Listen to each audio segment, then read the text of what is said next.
Hi everyone, I just wanted to thank you so much for those who interacted with my post, for all your thoughtful and supportive comments.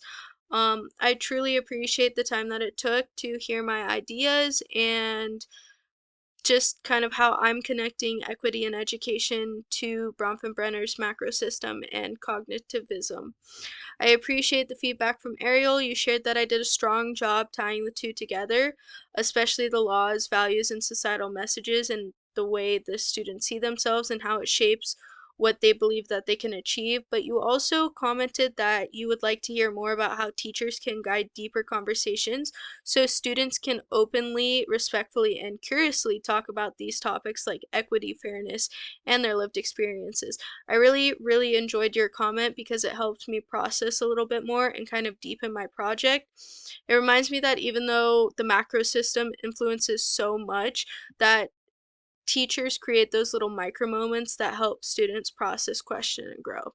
One comment that really stood out to me was from Boris. I mentioned wanting to strengthen my idea about how cognitivism helps students rethink stereotypes and biases, and he gave me a great suggestion to deepen my national classroom project, adding schema reflection journals, which I appreciate so much. These journals would allow students to track their thinking and how it shifts over time as they learn from each other and explore what equity and fairness really means to them. I love this idea because it fits perfectly with cognitivism. Students build and adjust their schemas as they encounter new experiences and perspectives.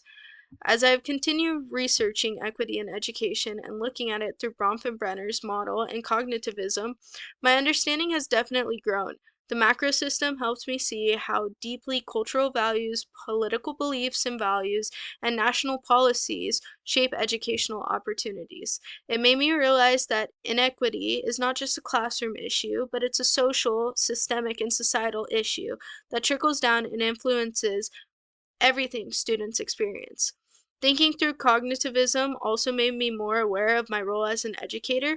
Students are consistently making meaning of the world around them, and that includes fairness and unfairness. They see the fairness and unfairness that they see in their classrooms and in the world around them. This helped me be a more compassionate person and educator because I'm aware of the messages, the positive and negative underlying messages or blatant messages that students are receiving and absorbing before they even enter the classroom. That understanding pushes me to create spaces where students feel safe, questioning those messages and reconstructing their thinking in a healthier, more positive manner that's also empowering to them. If I had unlimited money, unlimited resources, unlimited time, unlimited wealth, unlimited everything, I would approach and promote and expand this idea, this new version of my National Classroom Project.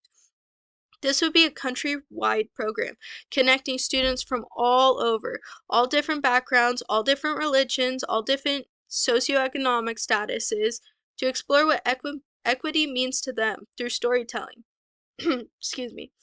Shared experiences, and collaborative projects. Students would talk about fairness, compare how culture and policy shapes classroom in different communities, and learn how to advocate for equity in ways that feel truly authentic to them and best serves them. And with the feedback I received, I would add two key components: teacher-guided dialogue practices and schema reflection journals, which I think are essential to this being successful.